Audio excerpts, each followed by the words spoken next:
A friend of mine sent me an article a couple of weeks ago through Facebook. The article was all about the federal income tax system and how it's not needed anymore.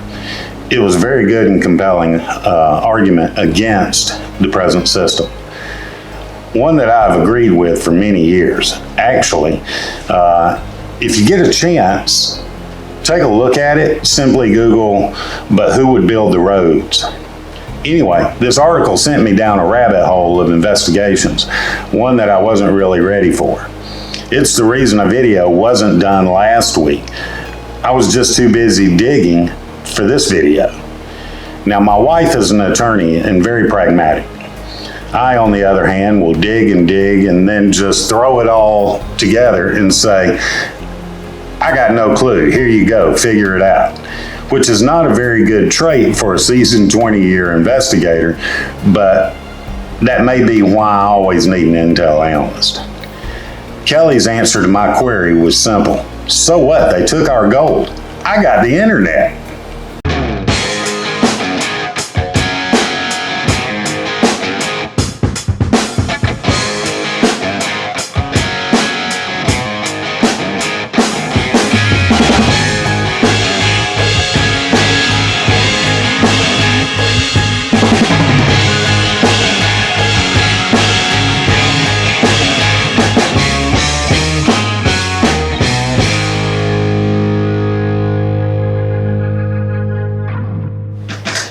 So, I started with the article that was sent to me and wondered just how much money was taken in by the federal government annually.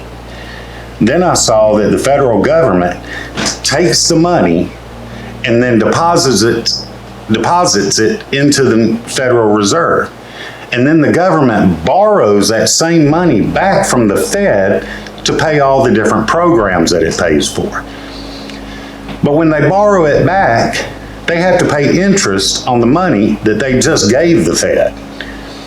That fact, and my already knowing that the Federal Reserve is not part of the federal government, got me to thinking about the Fed and what happens to all the money that the Fed takes in. To tell this story, we must go back before the Federal Reserve was even around so that we can see how it came to be and how it affects you and I. Back in the 1800s and early 1900s, banks throughout the country were decentralized. This and the governing rules of the stock market of the time left banks and stock market wide open to unscrupulous individuals that would seize on any opportunity to make a quick buck and then disappear, only to pop up somewhere else and do it again. Now, a small bank in, say, Texas or Oklahoma could be flush with cash in its vaults, but let's say that that bank has ties to an oil company or a trading company that employs a lot of workers or had their money in the bank as a major depositor. And let's say that the company, for whatever reason, became insolvent or went through a really bad season of income or trade. The local residents, fearing the worst, would make a run on the bank to pull their gold-backed, cold hard cash out of the bank in fear of losing it. Now, the bank that was fluid at one time and possibly able to assist the company now can't even keep itself alive nor assist the company either. And then they both crash. But wait, this doesn't just affect the two, it affects the local area and could have reaching effects all the way back to the larger banks back in, let's say, New York, just through a thing called cause and effects. These are what is called a bank panic, and it can be devastating. However, they were not as long-lived as what is known as a recession. The problem is that they were more frequent. Now, the one that basically set off the changes to the current system is known as the bank panic of 1907.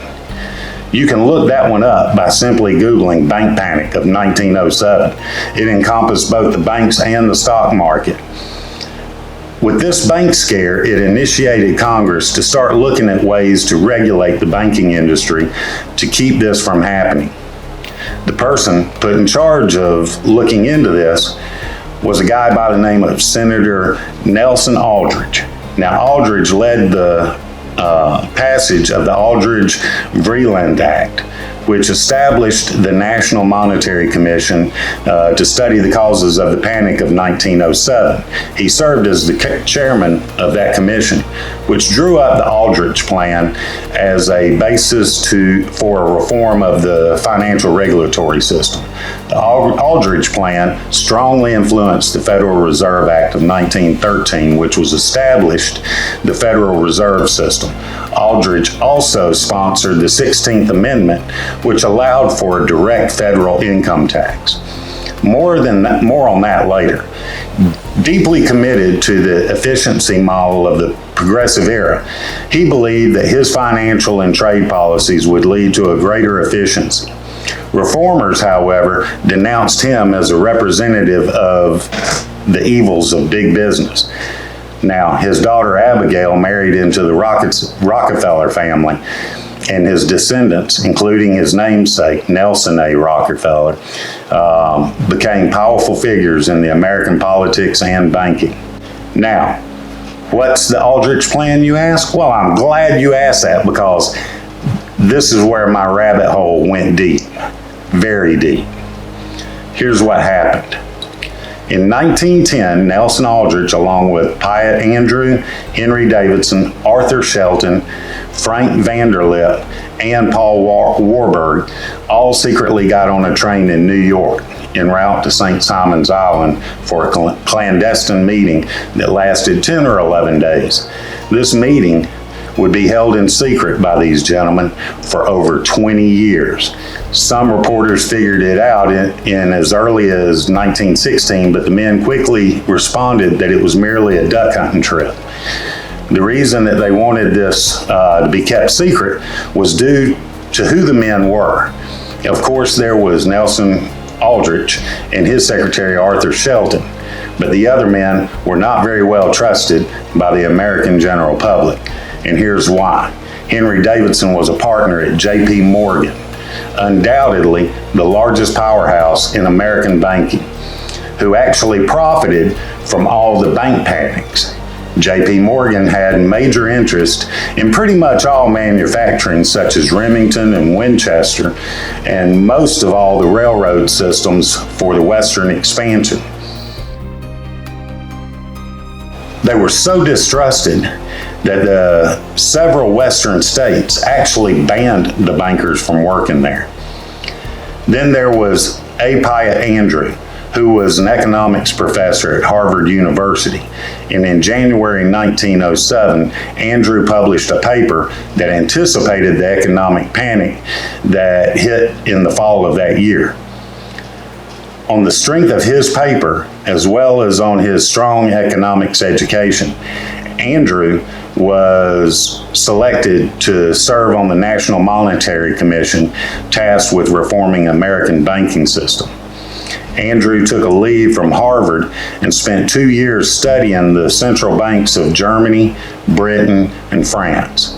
He served as director of the U.S. Mint in 1909 and 1910 and as assistant secretary of the Treasury during 1910 through 1912.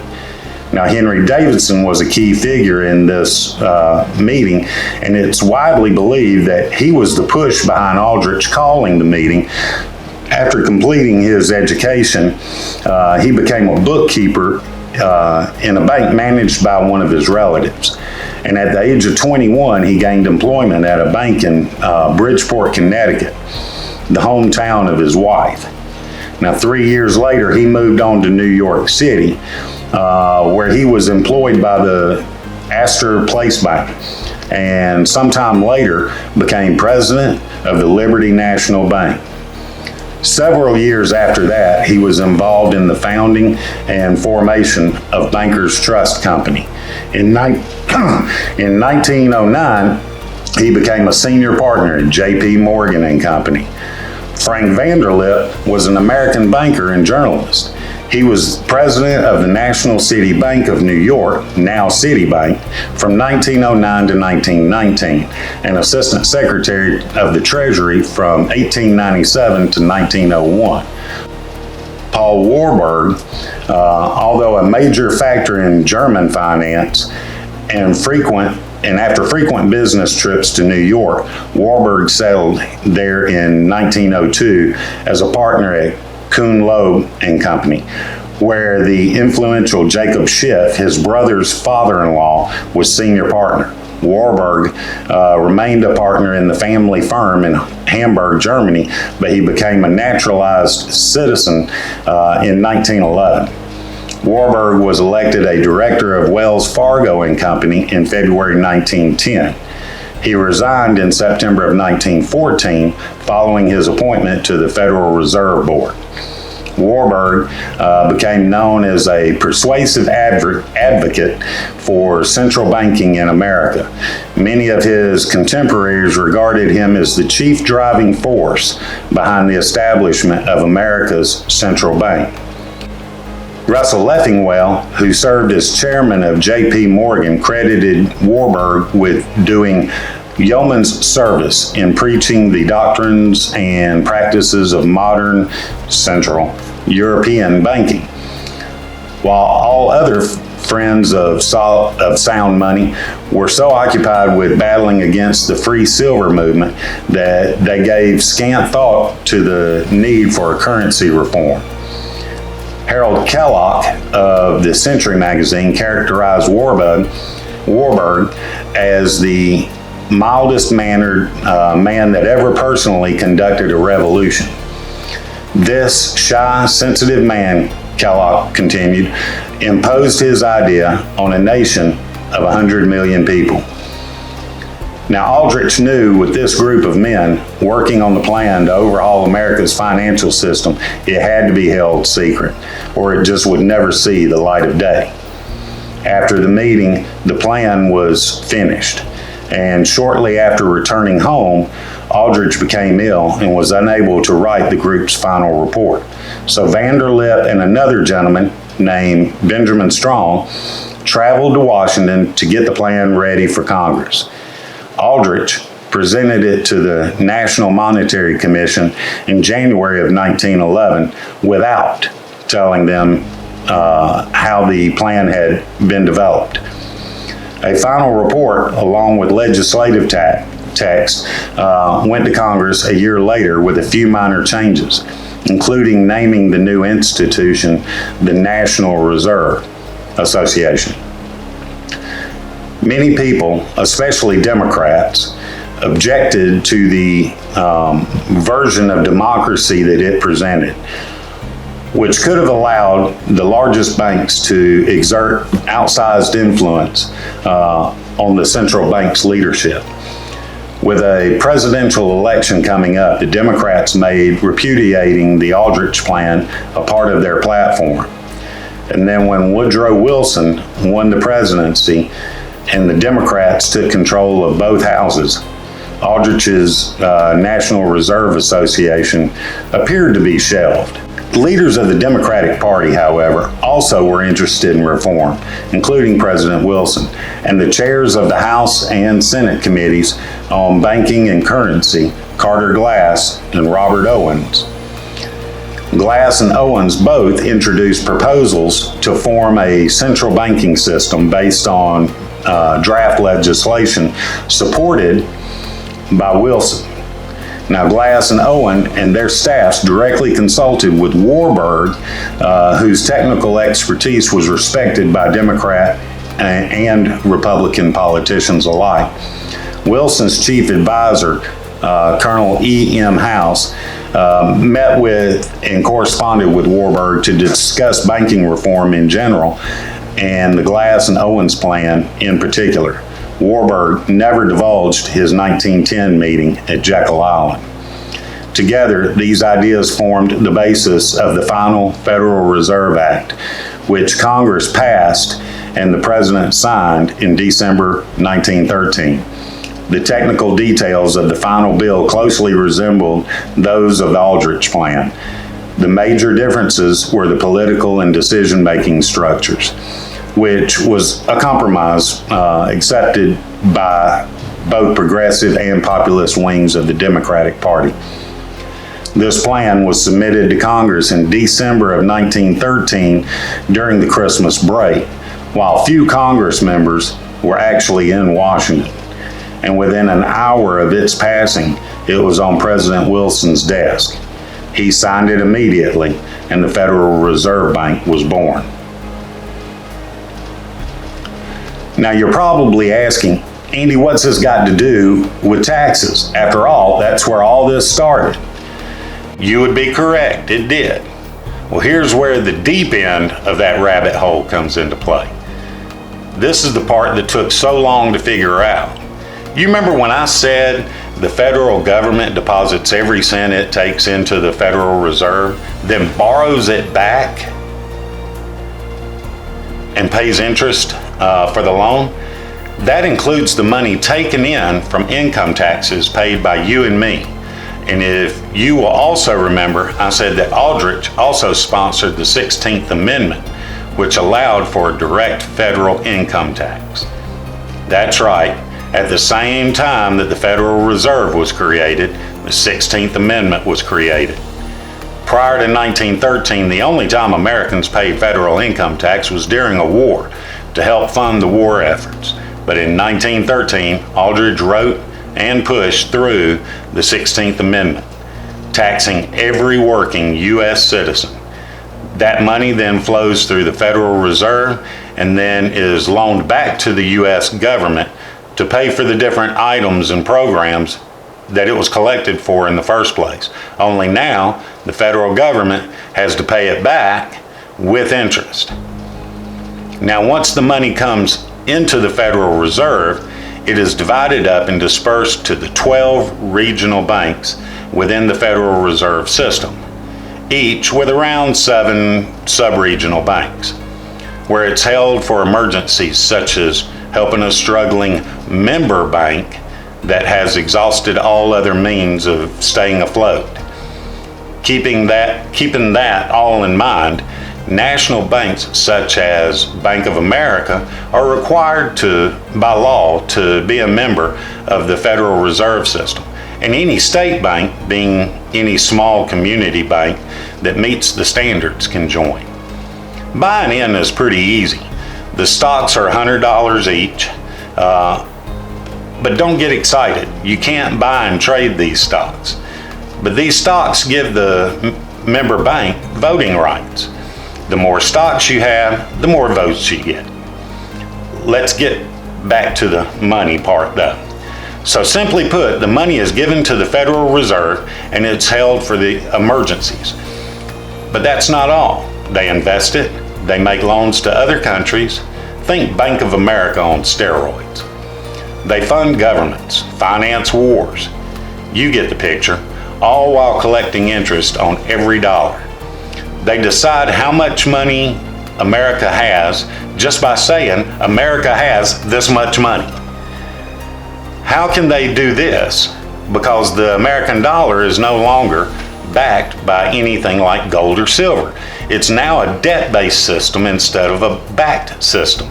And whatever the Fed says it's worth is just a leap of faith. But here's where it gets ugly.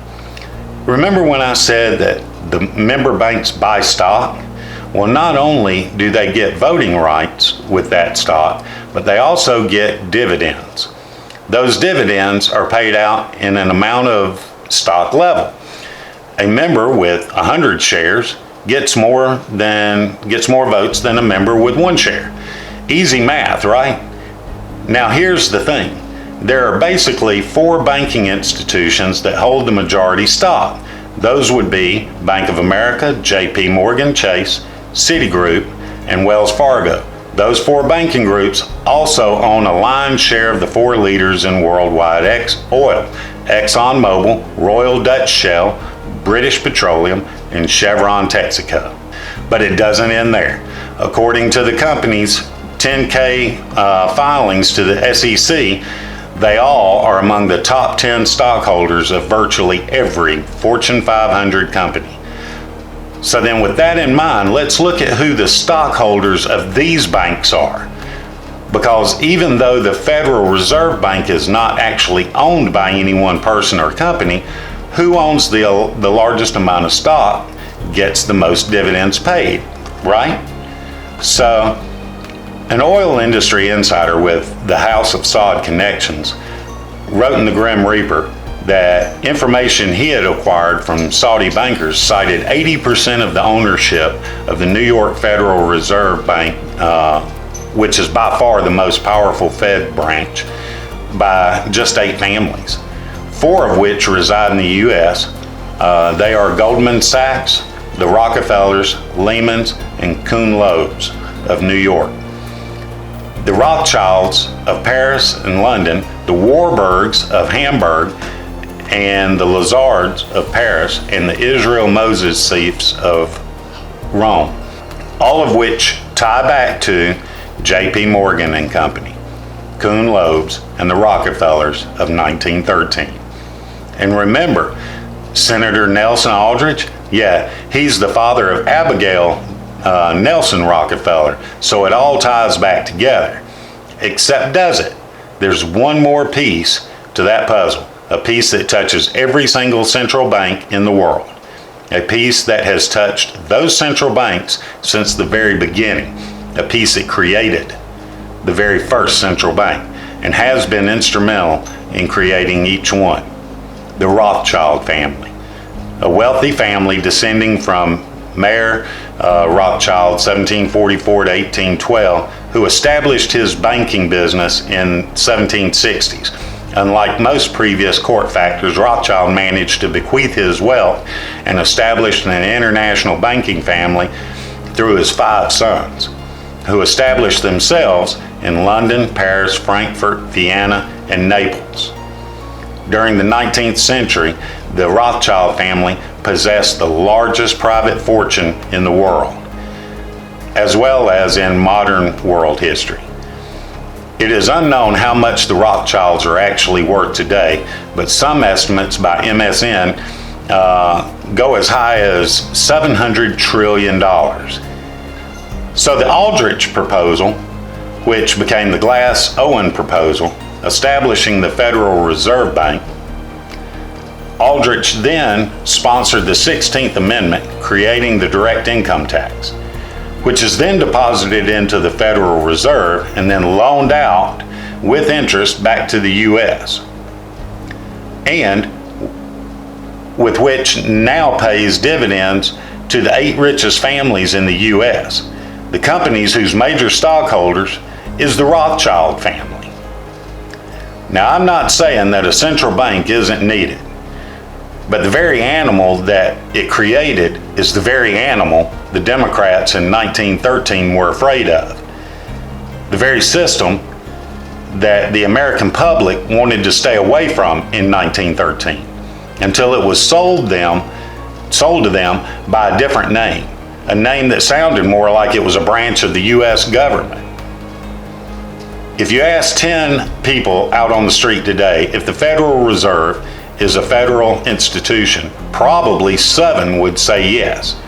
And if you ask them which branch of government had the oversight to them, the legislative, executive, or judicial branch, they would not be able to tell you. And that's because none of them oversee the Fed. The Fed regulates itself. But hey, as Kelly would say, yeah, so what, they took our gold? I got the internet. If you like this video, please subscribe. And don't forget to hit the bell so that you will know when we do an upload. And remember, every trip starts with a step. And that step, well, it starts with you.